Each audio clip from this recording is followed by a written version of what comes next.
Ya, tentang Space 2.0 kita akan bicarakan tentang persiapan SDM. Ya, persiapan Anda untuk menuju Society 5.0. Masih ingat Society 5.0 adalah generasi di mana ada eh, industri 4.0, AI, blockchain, IoT yang sebelumnya fokusnya hanya ke teknologinya, sekarang fokusnya ke orangnya. Bagaimana teknologi-teknologi tersebut bisa mensejahterakan manusianya. Nah, itu 5.0 ya. Oke, kita lihat ke Space 2.0-nya untuk Indonesia, private, perusahaan-perusahaan swasta harus ikut berkecimpung ya. Seperti apa? Mungkin mereka belum punya pandangan. Oh, saya bisa berkontribusi di apa ya di Space? Mudah, kalau kita sudah bisa melihat Space 2.0, kita bisa hubungkan contohnya Tokopedia. Tokopedia bisa punya hotel di orbit. Itu sebagai turisme. Karena memang Tokopedia bidangnya di turisme. Toko kripto misalkan yang jual beli kripto. Bisa trade space object, NFT. Ya, jadi NFT-nya dikriptokan atau kriptonya tentang barang-barang yang ada hubungannya dengan space. Misalkan ya, batu dari bulan. Kayak gitulah foto-foto tentang bulan. Foto tentang asteroid. Debu dari asteroid. Apapun itu ya. Space novelty. Lalu biak bisa dijadikan spaceport untuk peluncuran ke space. Penting kita harus punya tuh tempat peluncuran ke space. Karena akan banyak kehidupan nanti di space. Lalu bisa kerjasama dengan salah satu ada perusahaan dari Australia yang mendatabase sampah-sampah antariksa. Itu perlu radar di Indonesia. Ya, kita bisa kerjasama dengan perusahaan tersebut. Lalu PT Antam ya bisa menggali emas di antariksa, menggali sumber energi dari antariksa dan lain-lain ya. Jadi bukan hanya bumi aja yang digali. Itu perusahaan Indonesia bisa juga berkecimpung di situ. PT PLN, nah, PLN kan mencari energi nih. Coba cari energi dari luar. Misal energi surya ya dalam bentuk satelit di atas. Jadi ini bumi, ya kalau punya sel surya di bumi ya kena awan, kehalangan. Jadi nggak 100% itu energinya. Tapi kalau kita simpan di sini nih, energi suryanya, di sini matahari. Bayangkan dia bisa 100% mendapatkan sinar dari matahari. Jadi sangat efisien. Baru listrik dari sini ditelemetrikan, dibeamkan ke bumi. Ya, sekarang listrik bisa dibeamkan kan, bisa bisa dikirim sama seperti kita ngecharge wireless baterai ya, tekniknya sama seperti itu. Udah mulai banyak perusahaan yang bisa memindahkan energi listrik lewat elektromagnetik. Lalu biofarma. Nah, biofarma itu bikin obat. Kalau di bumi bikin obat tuh susah nyampurinnya. Kenapa? Karena beda gravitasi, ya, karena beda massa jenis. Dengan adanya gravitasi, makanya nggak bisa nyampur. Tapi kalau di atas yang notabene gravitasinya hampir nol, ya nyampur sangat mudah mencampurkan obat.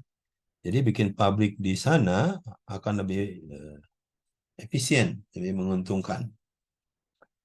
Lalu sekolah-sekolah ya bisa mengajarin pekerja-pekerja yang nanti akan bekerja di sana, di space. Gojek juga bisa eh, punya logistik, ya bisa gosen ke space. Jadi intinya banyak ya yang bisa dilakukan kalau ternyata industri di space sudah tumbuh. Ini ada beberapa contoh lagi aktivitas-aktivitas yang bisa dilakukan oleh perusahaan-perusahaan Indonesia. Karena kembali lagi Space 2.0 harus swasta yang berkecimpung. Nah, Indonesia dulu pernah nih berencana tahun 1980, 40 tahun yang lalu ya, berencana mengirimkan astronot. Ini 2 astronot yang pernah terpilih ya. Tapi tidak jadi meluncur karena pesawatnya meledak waktu itu ya, ulang-aliknya. Nah, sekarang ada namanya Falcon 9. Jadi dia bisa bawa siapa saja ke International Space Station asal mau bayar. Ini contohnya ya, orang-orang swasta yang bayar yang ingin ke International Space Station. April 2022. Jadi Indonesia kalau mau ya masa nggak punya uangnya murah lah ya, mampu lah untuk mengirim seseorang ke space. Indonesian first man atau woman untuk pergi ke space pasti akan membangkitkan gairah tentang space. Nah, ini juga untuk menganalisa kebakaran ya, kita harus punya satelitnya. TNI juga harus punya satelit militer tentunya ya. Kerjasama dengan UAM, BMKG ini punya data untuk IoT ditransmisikan langsung ke satelit. Ya hal-hal semacam ini hubungannya sama space. Antam untuk mining ya, mengambil mineral dari asteroid, bikin radar di Indonesia untuk bisa memonitor sampah antariksa kerjasama sama PT Leolab misalkan ya. Logistik, supply chain, banyak sekali yang bisa dilakukannya kalau kita mulai berkecimpung. Contoh Traveloka punya hotel di sana. Ini contoh Vexanium, dia adalah perusahaan blockchain di Indonesia. Ya bisa juga kerjasama untuk space. Jadi sehingga mari kita siapkan pendidikan dirgantara yang tepat untuk generasi Indonesia yang ke depannya. Banyak yang harus dipersiapkan buat generasi kita. Let's develop future Indonesian through Society 5.0 dan Space 2.0. Sudah ada beberapa sebenarnya perusahaan-perusahaan yang kerjasama ya, misalkan Telkom sudah kerjasama sama SpaceX nih untuk menggunakan Starlink satelit SpaceX. Ini kerjasama yang bagus karena dengan adanya Starlink kita bisa punya high speed internet dimanapun di seluruh Indonesia. Walaupun kita sudah punya Satria 1, tapi akan sangat bermanfaat punya Starlink koneksi juga. Juga ada perusahaan PT Netra Space nih di Jakarta ya. Malah pernah tahun kemarin dapat hadiah di India tentang inovasi startup tentang space ya. Ini contoh produknya ya, transmitter sama receiver data untuk bisa komunikasi ke satelit. Ya, contoh-contoh perusahaan-perusahaan seperti ini, startup-startup seperti ini harus banyak tumbuh sebenarnya di Indonesia. Kita punya kemampuan, tinggal digerakkan lebih jauh lagi. BRIN kemarin juga ikut studi Space Law di G10 ya. G20 maaf. Terus ada ini Surya 1 pembuatan satelit nano di Bogor ini di 8. Kerjasama sama Kominfo, BRIN dan PSN juga. Ini SDM Indonesia di BRIN sedang mempersiapkan satelit dibuat 100% di Indonesia. Jadi kita udah bisa mampu sebenarnya bikin satelit-satelit mikro ya yang kecil-kecil. Fasilitasnya juga sudah lengkap.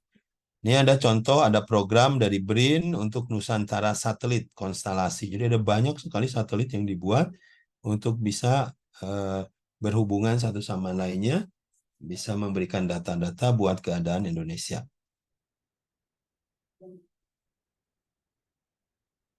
Ya, ada ANAS PCI, Asosiasi Space Power ya di bawah Angkatan Udara, juga mengadakan edukasi tentang space. Ya, menurut saya ini sangat bermanfaat hal-hal seperti ini untuk menggairahkan awareness bahwa space itu penting buat Indonesia.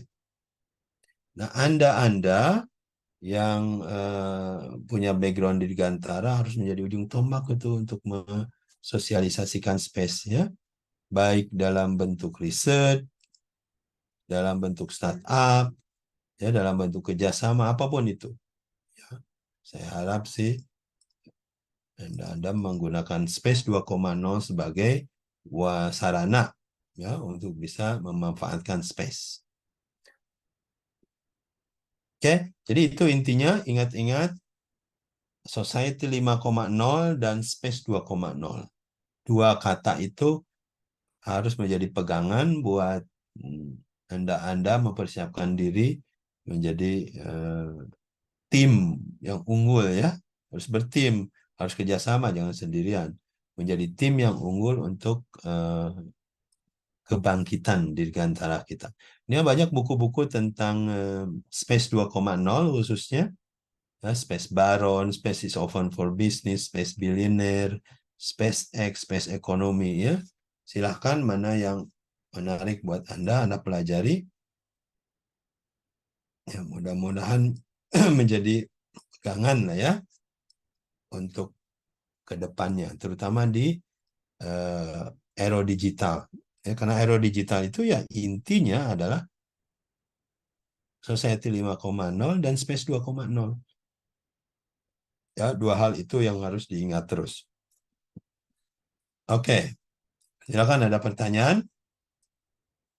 Nah, nanti untuk mengingatkan untuk tugasnya yang kemarin, ya Anda masukkan di Google Class ya. Jadi tugas 1, 2, yang ketiganya biar nanti aja. Ya, 1, 2 Anda masukkan di sini di linknya. Bentar, ini analisis digital. Aero digital.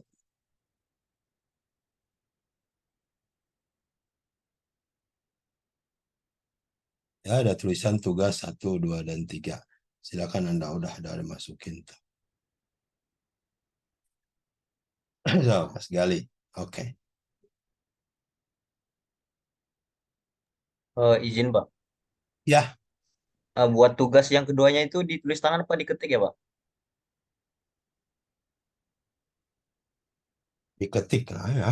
Tulis tangannya kan tulis tangan bisa langsung dirubah jadi ketikan ya. Ya, siapa bisa.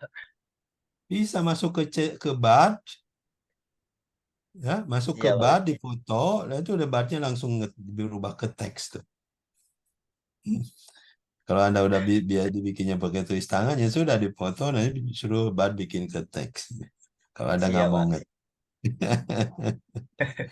Siap, Pak. Siap, Pak. ya didigitalkan, ditekskan ya.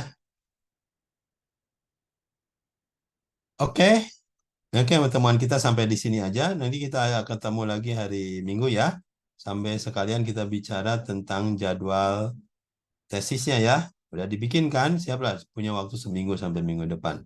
Didetailkan jadwalnya yang dari Excel. Nah, nanti saya bicara dengan Anda bagian Gali apa, bagian Ananda apa gitu ya. Oke? Siap, Pak. Oke, Pak. Siap, Pak. Ya, Pak. Oke, makasih Mas Gali, Mas Nanda. Siap, Pak. Terima kasih, Pak. Siap, terima kasih, Pak. Oke, makasih sampai minggu depan. Assalamualaikum. Waalaikumsalam. Waalaikumsalam.